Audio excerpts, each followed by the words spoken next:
Okay. Bismillah. Okay. Good morning, students.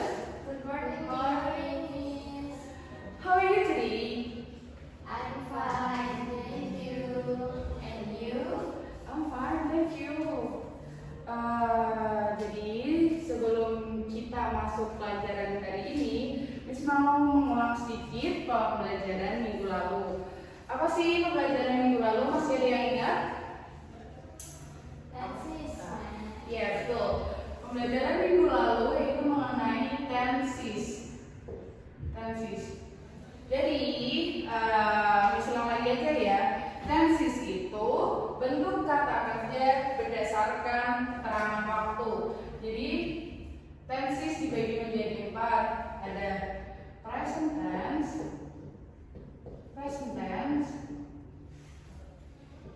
simple present tense, kemudian simple past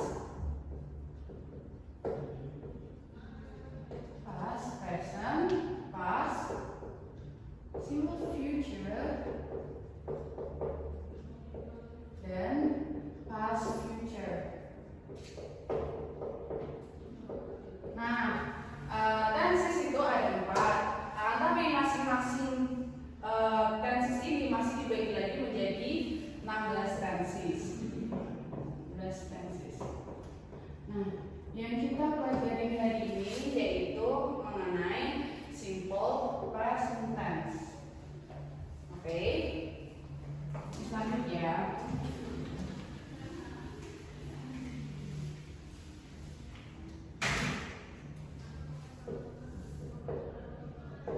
simple present tense.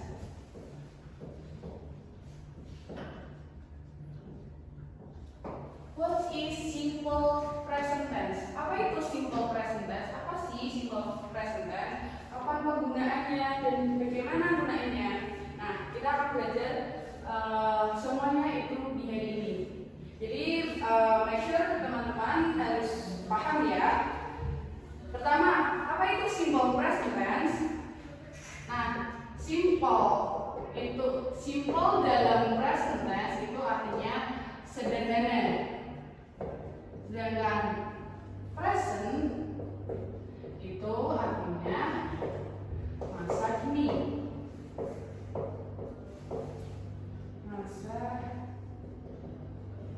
Jadi simple present tense itu tenses, bentuk tenses yang digunakan untuk menyatakan kejadian pada masa kini. Jadi pada masa kini itu disebut dengan simple present tense. Lalu kapan digunakan simple present tense ini? Nah, penggunaan simple present tense ini ketika suatu kejadian itu terjadi saat ini. Lalu apa rumus dari simple present tense? Nah, sebelum masuk ke rumus present tense, kita harus tahu bahwa pola kalimat itu minimal harus ada subjek dan verb, subjek dan predikat. Predikatnya itu bisa berupa verb dan lain-lain. Jadi minimal dalam kalimat itu subjek dan verb. Kita harus tahu terlebih dahulu nih. Sebelum kita masuk ke simple present tense, kita harus tahu pola kalimat itu subjek dan predikat.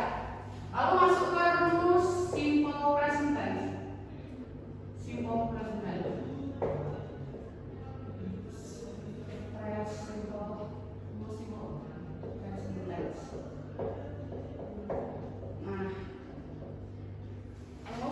Simple present tense. Jadi kalimat itu ada kalimat positif, kalimat negatif, dan kalimat interrogatif.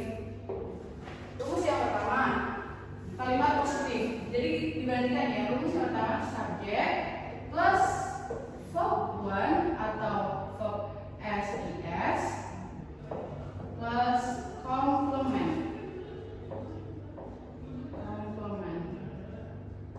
Kemudian yang negatif, bentuk negatif dari simple present tense itu rumusnya subjek plus do or does. Jangan lupa harus ada not.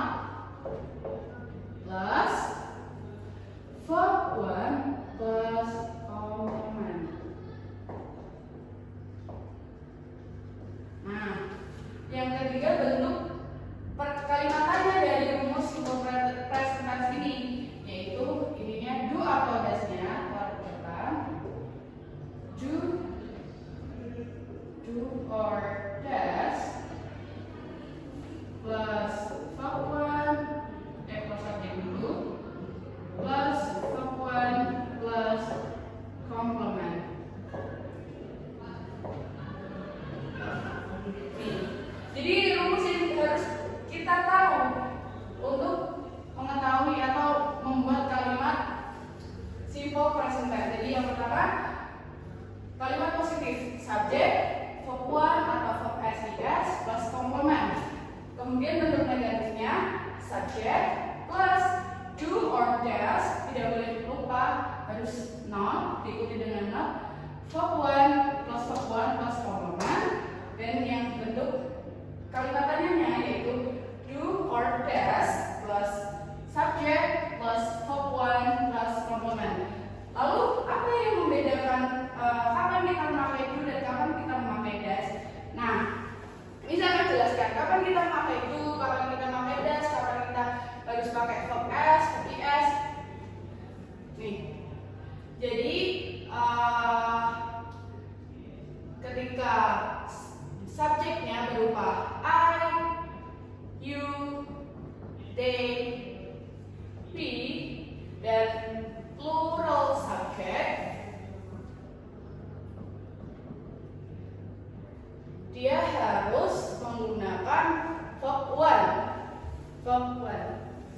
Dan bentuk negatifnya atau interrogatifnya itu harus menggunakan do. Jangan pakai does ya, harus menggunakan do.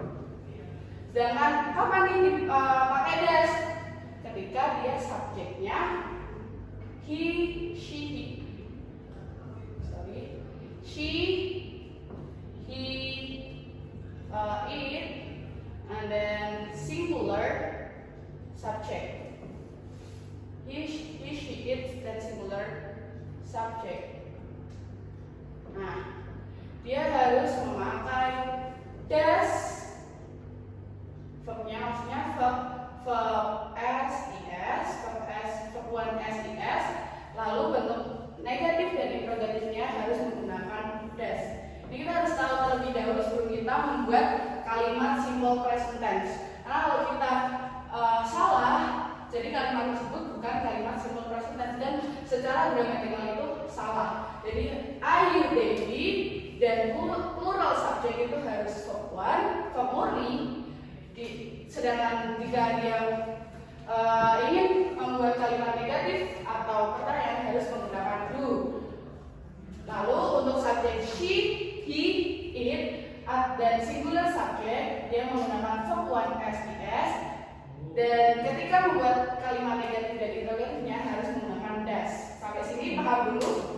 Atau ada yang mau ditanyakan? Itu. Udah paham ya? Nah, kemudian lanjut lagi kita ke pembuatan kalimat positif. Pembuatan kalimat positif. Ini ya, rumus kalimat positif itu subjek, verb one atau verb SES plus komplement. Contoh, misalkan kasih contoh menggunakan subjek yang ada di kolom ini, yang ada di lingkaran ini, dan ada yang di lingkaran ini. Jadi yang pertama menggunakan subjek I, verbnya discuss live. I live in Jakarta. Nah, yang kedua ini bentuk positif ya, bentuk positif. He, subjeknya bisa pilih yang di sini. He lives in Jakarta. Nah, di antara dua kalimat ini, kenapa? Apa yang beda dari kedua kalimat ini? Yaitu perbedaannya kalimat verbnya. Kata verbnya. Jadi yang pertama I itu verbnya verb murni, tidak ada tambahan s atau is. Sedangkan kalimat kedua he itu verbnya harus diikuti dengan s. Paham sampai sini? Atau ada yang mau ditanyakan? Begitu pula dalam ketika dia subjeknya you, dia verbnya harus murni. Sedangkan ketika subjeknya she atau singular subject, dia harus memakai verbnya ditambah s atau is. Lanjut, kalau udah paham, kita lanjut ke bentuk negatifnya ya. Jadi bentuk negatif dari simple present tense, rumusnya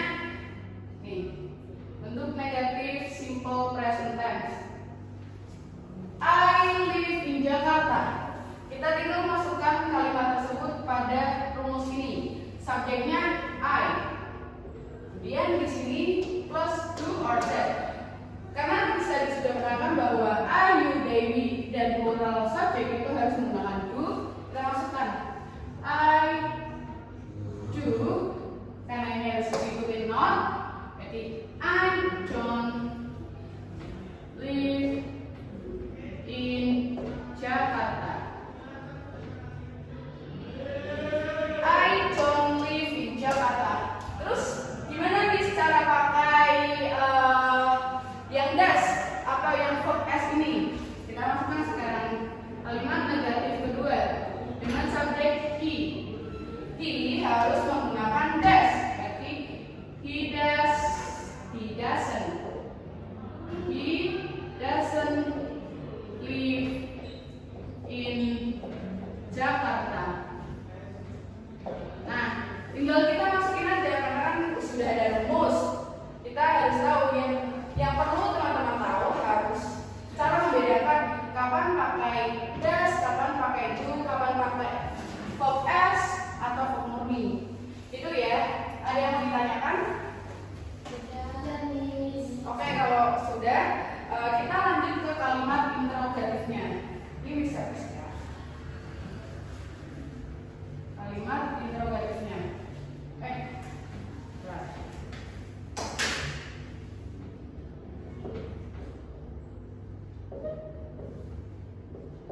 Kalimat interrogatif simple present tense. Kalimat interrogatifnya kita memakai kalimat ini ya. I live in Jakarta. Kita masukkan saja do subjeknya I, do I verbnya live, do I live in Jakarta. Oh, ini lupa untuk tanda tanya ya. Jakarta. Yang kedua,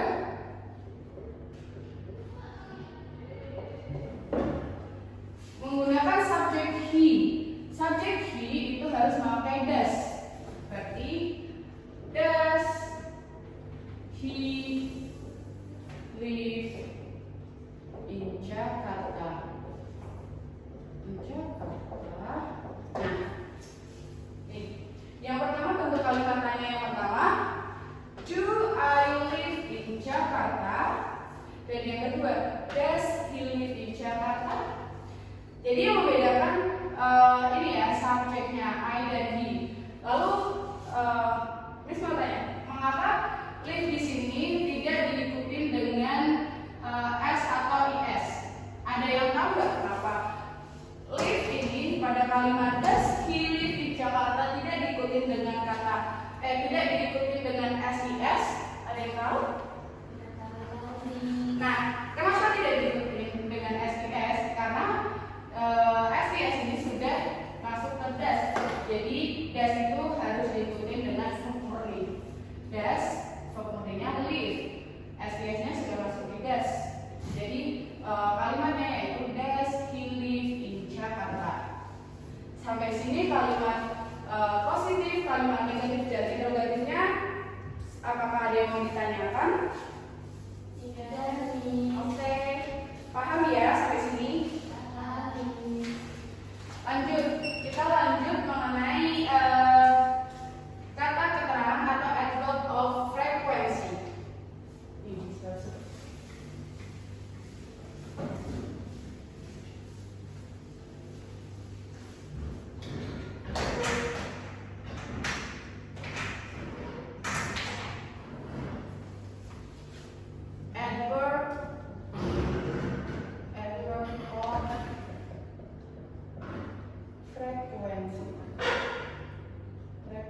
frekuensi atau keterangan waktu.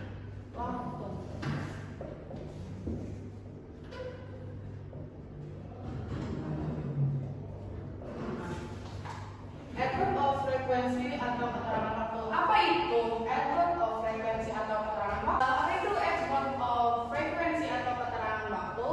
Jadi adverb of frequency dalam kalimat simple present tense itu biasanya ada adverb of frequency, tapi tidak semua kalimat simple present tense itu ada adverb of frequency-nya ya.